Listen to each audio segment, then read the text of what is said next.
Nosso e-mail continua à sua disposição nesta terça-feira, 11 de abril. É guerrilheiros@guerrilheiros.com.br e o nosso fone é fax 3231-5180. Lembrando que a comercial Moacir, a Casa Moacir, perdão, agora mudou de nome, agora é Casa Moacir.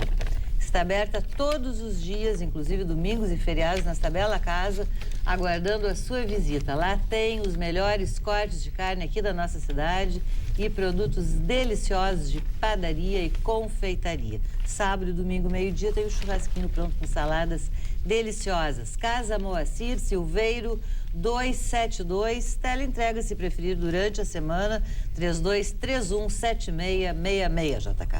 E Home Theater Center em Novo Hamburgo está à sua disposição para montar um cinema na sua residência. Aí no Vale do Rio dos Sinos, você ligue para o telefone 3335-1233 ou então adquirir essa cadeira para massagens. Uma cadeira para massagem é a última moda que tem para você fazer uma terapia maravilhosa. Você que sofre dor da coluna, consulte o seu médico. Mas essa cadeira que você encontra lá no Home Theater Center é uma maravilha. Essa cadeira você encontra também em Porto Alegre, no Home Theater Center de Porto Alegre, que o telefone é 3335-1233. Porto Alegre é 3335-1233 e em Novo Hamburgo é 3582-23. Doutor Paulo Olímpio. Eu lia, Laura, nessa semana, as páginas amarelas de Veja, uma entrevista com o ministro Tarso Genro. E li com muito interesse ali, nessa entrevista, praticamente fazem uma análise, os entrevistadores, da trajetória político-ideológica do atual ministro da Justiça.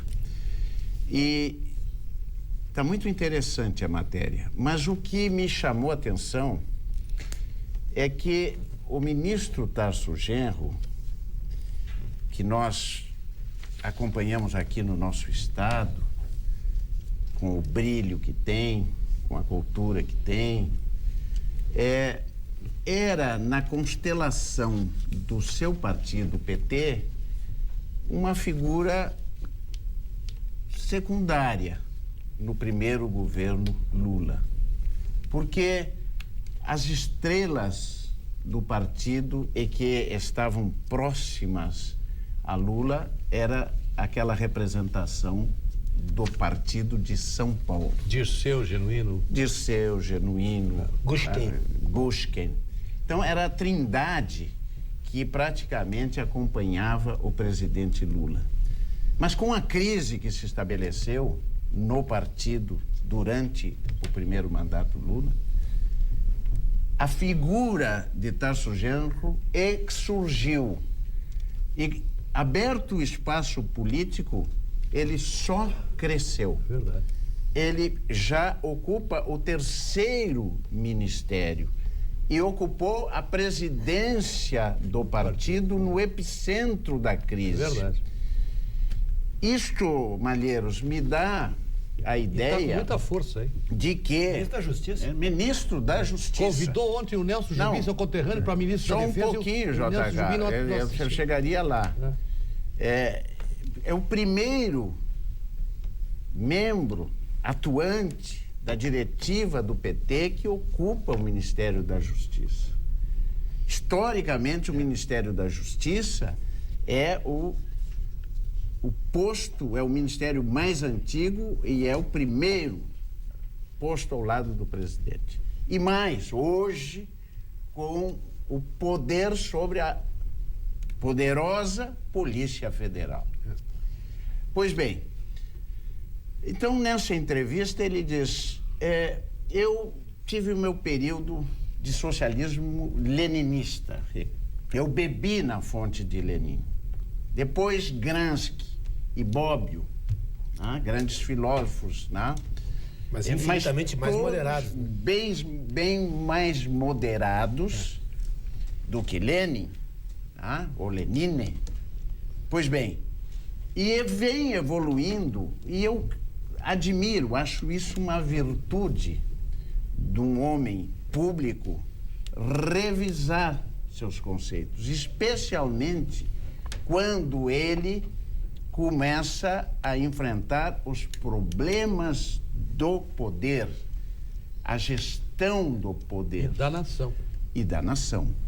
Então, ele hoje está como o condestável da República. Na linguagem militar, seria o chefe mais antiga, português castiço, chefe das armas, mas seria aquele infante ao lado do rei nos reinados, mas na República é o homem, é o segundo homem.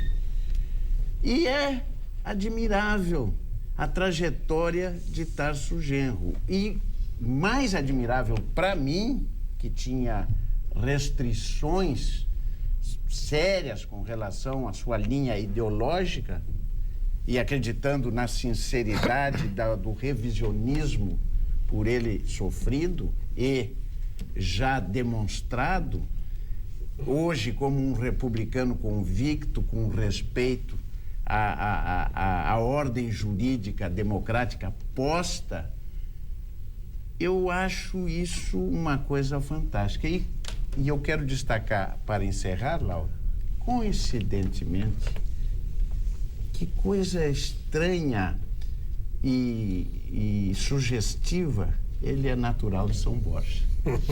Que terrinha, hein, Arbolo? Que terrinha que projeta. Ele não é de Santa Maria? Agora, não, ele se criou em Santa Maria. Pensei que ele fosse de Santa Maria. Tanto é que o Nelson Jubim é de Santa Maria.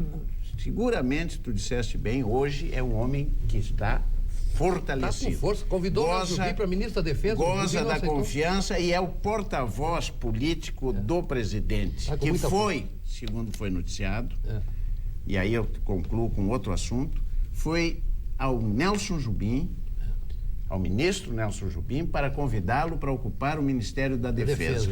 E Nelson Jubim, declinou.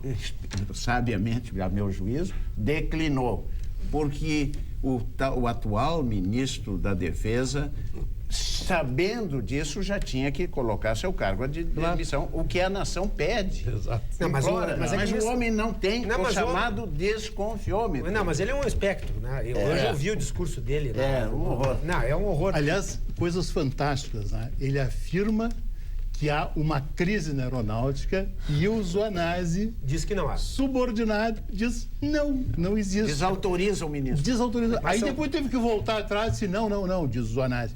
O que eu quis dizer é que não há crise na indústria aérea. Pior emenda do que o soneto. Mas queria fazer um comentário sobre essa questão de rever posições.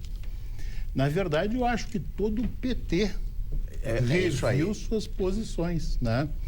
Acho que o maior marco disso foi antes da eleição do Lula, da primeira eleição do Lula, quando, em documento, disseram que não eram mais socialistas. Eu acho que este foi o marco definitivo da revisão, evito dizer revisionismo. Não, ele não chega a dizer que não seja mais socialista. Mas o PT disse que não era socialista. E ele admite que dentro do partido Arbolo tem linhas ainda do PT, aquele PT histórico, do socialismo de Estado, que ele deixa bem claro nessa entrevista, uma minoria. Tem um detalhe aí importante. Esse raciocínio fica fácil de entender, inclusive, essa notícia que eu estava aqui para comentar, que é do aumento do preço dos medicamentos.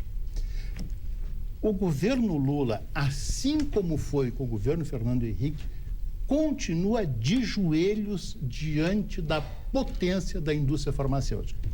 Nos últimos 4 anos, as vitaminas subiram 58,82%, os analgésicos 36,7%, tudo acima da inflação, 36,74%. Para infecção respiratória, medicamentos para as vias respiratórias, 33%, estou cortando os quebrados, anti-inflamatórios, 33%, para o sistema nervoso, 32%, antialérgicos, 30%, diabetes 28%, ginecológicos 28%, anticoncepcional 27%, vias urinárias, enfim, né? Fazem o que bem entendem. E também o pior, no setor aéreo. Fazem o que bem entendem. Também pinta e borda.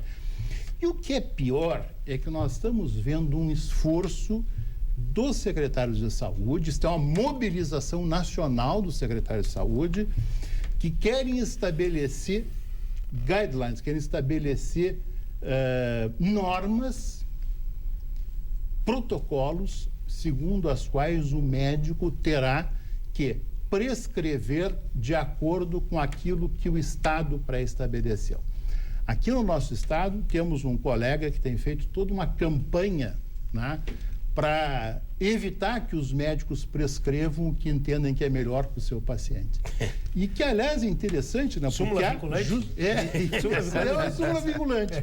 E, aliás, fantástico, porque justamente um sujeito que fala sobre conflito de interesse e tal, né? E ele próprio, a figura do conflito de interesse, pois ele trabalha para planos de saúde que querem economizar e propõem normas que barateiam. Trabalha para o governo do Estado, que não quer gastar com os medicamentos, aliás, deixa de comprar, desobedece à lei. O nosso governo do Estado aqui não está andando melhor do que estava antes, né? O governo do Estado destina à saúde menos do que 50% do que teria obrigação de fazer. E aí o que faz? Em vez de voltar-se para as suas obrigações, tenta controlar o receituário dos médicos.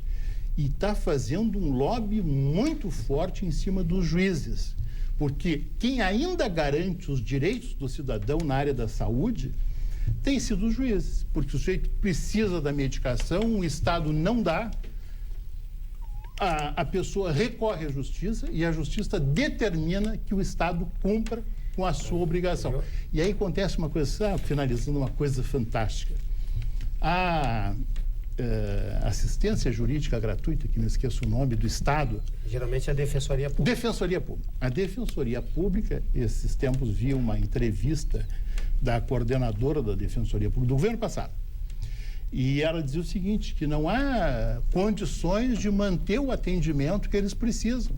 Só a necessidade de providenciar, de defender pessoas que precisam de medicamentos que o Estado não dá. Consome todo mundo, então tem que contratar mais gente. Então eu fiquei pensando, que coisa sensacional, que coisa fantástica. O Estado precisa contratar mais funcionários para se processar, porque descumpre ele mesmo a lei. E por aí estamos andando. E se os juízes não estiverem atentos, daqui a pouco os secretários de Estado vão estar pressionando, já estão, para que deixem de atender o cidadão, a pessoa, o enfermo, no seu direito. Essa coisa de tirar o sofá da sala é antiga, né? Tirar o sofá. Agora, eu posso atestar que, a despeito da posição que a magistratura vai tomar em torno desse tema, a pior das técnicas com relação a magistrados é pressioná-los. O quê? A pior das técnicas é pressioná-los. Tá? O juiz é sensível ao argumento. Tá? É lá para dentro do processo. Convém, né? Como convém. Se tentar pressionar, vão quebrar a cara. Que bom, porque ainda é a esperança. Porque esse é o sistema. Esse é o sistema democrático. É a esperança que nos resta. Mais perguntas dos nossos telespectadores, Ledur. Respondendo à pergunta do Ayrton Costa, de Taquara, que, aliás, nos tem municiado com questões frequentes. Ele pergunta se o certo é caminhonete ou caminhonete ou ainda caminhoneta. E realmente é intrigante. Vamos à origem dessa palavra. Nós temos duas fontes aí. A primeira é a palavra caminhão. E caminhão, com NH, deriva caminhonete, com NH. Ou seja, o diminutivo de caminhão. Tá? Do francês, nós temos camion. E como o francês exerceu outrora uma influência muito grande sobre a língua portuguesa, talvez igual à do inglês hoje, lá pelos idos de 1940 até 1970, também se consagrou na época a forma caminhonete, sem o H, ou seja, respeitando a origem francesa. Então nós temos fartura, temos escolha à vontade, falamos muito em democracia e a linguagem é democrática. Servem as três? Sem dúvida. Ou uma quarta, eventualmente. Agora, interessante. É caminhoneiro ou caminhoneiro? Caminhoneiro. Pois é. Não é duas, agora duas. Aí eu não tenho a opção. Não tenho a opção. É caminhoneiro, ou uma forma, até pouca gente sabe, poderia ser usado, camionista. Caminhoneiro, Camionista. derivando de caminhão, caminhão com NH, caminhoneiro. Se tu chamar E um derivando de caminhão francês, camionista. Esta não é usada, mas está ali para ser Então, usada. Agora, já que tu caminhão acha, é um já que tu horror, tá, né? já que tu tá tão Pô, certo. muito mal. Caminhão. Não, É. se tu chamares um Caminhão. motorista, É. se tu Francês, chamares um motorista de caminhão, de Não, mas eu vou caminhonista, aportuguesado. ele te dá com o macaco na telha. Também acho.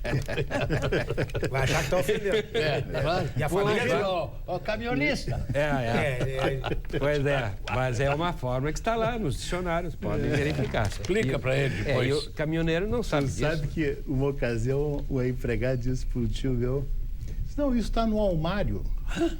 Ele achou uma graça. Foi ver no dicionário, existe a palavra Existe almário. O mesmo que armário. Existe. Provavelmente, não Tu também não pesquisei, vai de dizer origem almário. árabe. Deve ser árabe, é. É, pelo al. Por favor, só não me diz que existe vassoura.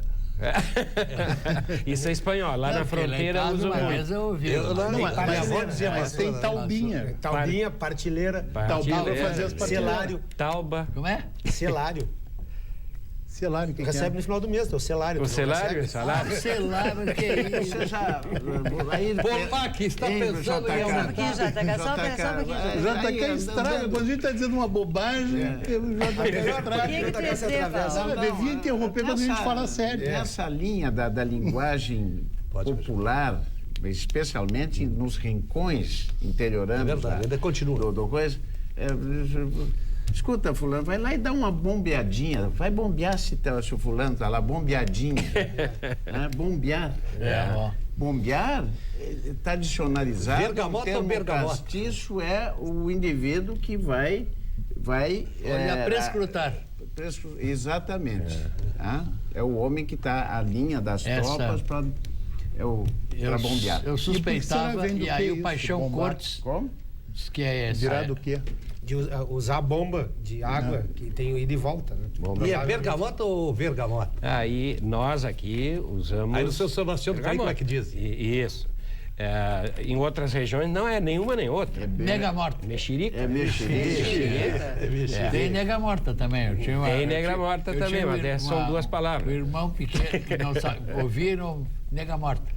É. Bom, então agora vamos falar da Polmac. Você está pensando em aumentar a sua empresa, Não. construir um ginásio, aumentar a empresa de tamanho também, construir um ginásio de esporte ou iniciar um novo empreendimento? Consulte em matéria de estruturas metálicas a Polmac em Estância Velha. Lá na Polmac, você conta com uma equipe técnica treinada e altamente capacitada, inclusive com engenheiros e projetistas à disposição de seus clientes para que suas obras sejam dimensionadas e executadas com o máximo de qualidade e economia. Baldi. Inclusive recebendo sugestões. Por que o senhor não faz um projeto, desenha um croquis e apresenta para o empresário? Exatamente. A Polmac tem essa equipe toda. Lá em Estância Velha. O telefone é 3561-6825, com o Miguel e toda a sua equipe. Comerciais. Dias perfeitos. Noites sem mosquitos. Gimotin 7, 60 noites. 60 noites de sonhos tranquilos. Não fique em ponto morto no sábado. Negocie seu carro no Classificados Correio do Povo. Milhares de leitores que só o Correio tem. Ligue 3216-1616 e anuncie. O jornalismo esportivo, os principais acontecimentos no Brasil e no mundo. O programa em horário nobre que o torcedor consagrou. O aspecto tático, a polêmica, a análise, a crítica. Tudo o que está acontecendo no esporte preferido do nosso estado. Dois Toques, o nosso futebol, de segunda a sexta, em horário nobre. Dois Toques, oferecimento GBUX, a escolha certa para o seu futuro e da família.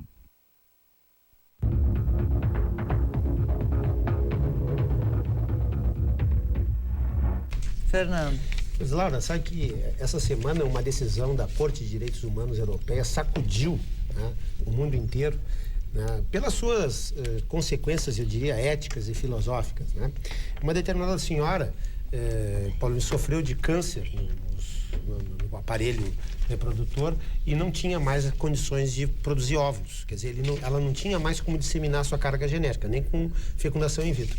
E ela tinha um óvulo fecundado com um parceiro guardado, né, nesse congelado. Congelado. E ela ingressou na justiça no sentido de que ela pudesse, já que não tinha mais condições de produzir óvulos, receber o óvulo e tocar adiante, a gestação.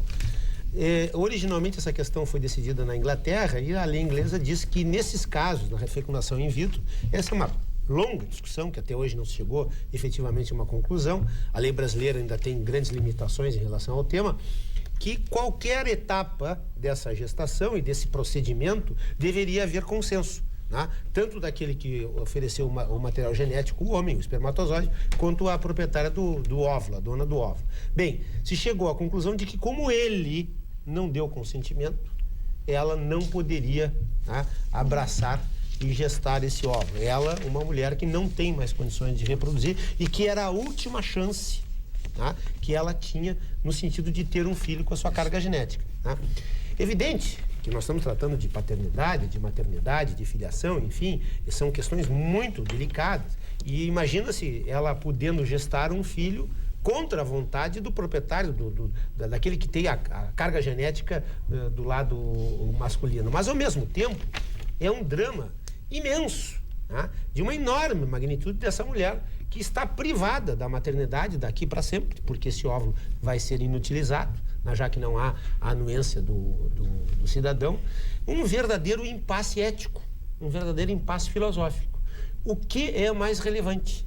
O consentimento daquele que forneceu o material genético no seu espermatozoide ou o interesse dessa mulher de ser mãe?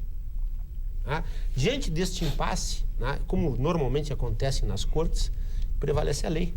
Havia uma lei que determinava a necessidade do consentimento e foi assim que eles decidiram, a Corte Internacional de Justiça. Até porque se pensasse no sentido inverso, fosse o homem que desejasse o filho, seria a mulher obrigada a gestá-lo e pari-lo, né? Não, mas há a questão, Argolo, nestes casos, já aconteceu várias vezes, da chamada barriga de aluguel, de que esse óvulo poderia ser utilizado mas digo diferente. O homem não pode mais ter o esperma congelado. A mulher pode ovular. Seria a mulher obrigada a aceitar o esperma congelado, dada a vontade? Não, mas aí a questão não se impõe, porque ele poderia escolher a parceira com quem ele teria aquele esperma separado, que aqui no caso nós temos um óvulo fecundado. Essa é a dificuldade. Fecundado. No momento em que o óvulo está fecundado, vamos dizer, a parceria se conclui. Evidente. Mas ainda vale o raciocínio, porque temos um óvulo fecundado e o pai, o homem, quer que nasça esse filho. Ele poderia, aí sim. Mas aí, de novo, é uma questão muito interessante. Não, delicadíssima, porque aí a questão seria a seguinte. Vamos imaginar que este pai, portador da carga genética daquele óvulo fecundado, decida alugar uma barriga no sentido de que a criança fosse gestada naquela barriga. Quem seria a mãe? Essa é outra pergunta que os juristas não conseguem responder. Mas seria aquela que acompanhou a gestação? Aquela que pariu? Ou a dona do óvulo? Ou a dona do óvulo. A dona da carga genética. Tem outro aspecto que é interessante, que eu sempre vejo, as feministas em especial, dizerem que a mulher tem que ter direito ao seu próprio corpo. Então, se ela engravidar e não quiser ter este filho, ela tem o direito de abortar. Aliás, Portugal ontem aprovou a lei do aborto. Uma discussão tremenda. Falar sobre isso. E aí? Mas aí é o seguinte, se ela quer abortar, dizem elas, as feministas, têm o direito de fazê-lo porque é o seu corpo. Se ao contrário nascer esta criança, mesmo que o pai não queira, ele vai sustentá-la. Então é interessante, quer dizer, na hora de optar por não, a mulher tem o direito, não precisa ouvir o homem. Agora, na hora em que ela opta por sim, o marido ou, enfim, o pai passa a ter obrigação de sustentar aquela criança, mesmo que ele não quisesse. E dentro de um contexto muito complicado, onde a sexualidade há muito deixou de ser um mecanismo de procriação. Ela é predominantemente diversão. E nessa diversão, inadvertidamente, pode haver fecundação. E é o que acontece na maior parte dos casos de investigação de paternidade. No Brasil, existem anualmente 220 mil curetagens que são seguramente causadas por abortamento provocado. Que é provocado da pior maneira, se colocam gotas cáusticas no útero. Sem contar a agulha de tricô, né? Agulha de tricô, são coisas de uma barbárie absoluta. Existem, por ano, 2 mil abortamentos ou curetagens legais, né, com risco para a mãe, enfim, coisas desse tipo, ou malformação grave do concepto, e 220 mil que são inicialmente ilegais e depois tem que ser feita a curetagem, principalmente no SUS.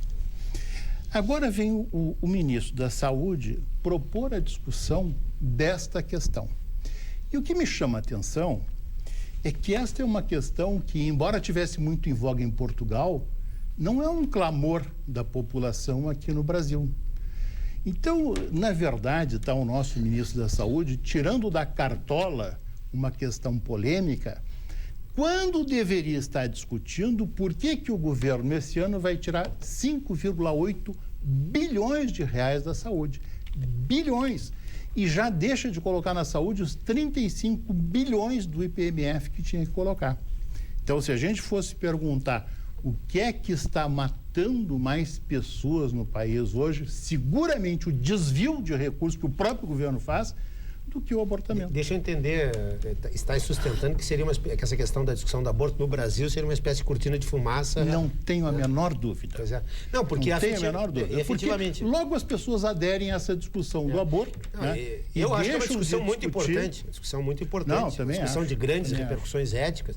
E me chamou muito a atenção, até porque eu não vinha acompanhando o noticiário de Portugal e não sabia que a coisa estava tão avançada, a ponto do primeiro-ministro, o Cavaco, né? ter sancionado a lei, ainda que fosse contra. Mas era o último país da comunidade europeia a não aprovar, aguardando ainda para E no Brasil tem crescido o número de pessoas que são contra a legalização do aborto. É. Interessante, né? Que tem ido na contramão. Uma certa religiosidade tardia, né?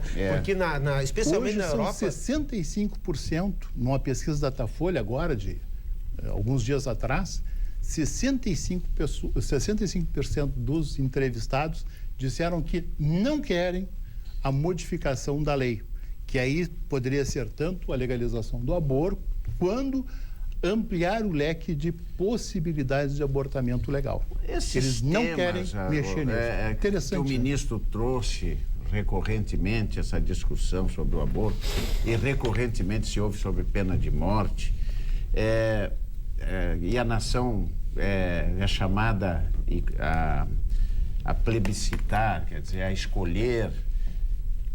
É lógico, e nisso nós temos que copiar o sistema americano. Quando houver necessidade de um plebiscito, de um referêndum nacional, não se precisa mobilizar todo o aparelhamento judiciário, justiça eleitoral, um custo altíssimo. Quando houver uma eleição... concomitantemente. Evidentemente se faz o plebiscito, se é tema do interesse efetivamente, não Sim. esses criados como cortina de fumaça, como vocês bem salientaram. Comerciais, voltaremos. Você que está querendo mais sabor na sua alimentação e que não quer mais passar trabalho na hora de ir para a cozinha, presta atenção nesse recado. O futuro chegou na cozinha. Megamix, o processador manual que faz tudo. Receitas e pratos muito mais gostosos, sem passar trabalho, sem perder tempo e sem fazer bagunça na cozinha. Megamix corta, tritura, mistura ou processa qualquer tipo de alimento. Retira a casca do alho, tritura cebola, tomate e pimentão. Prepara o molho para o macarrão ou a seleta de legumes em 5 segundos. E mais, bate maionese, claras em neve, mousses, bolinhos e panquecas.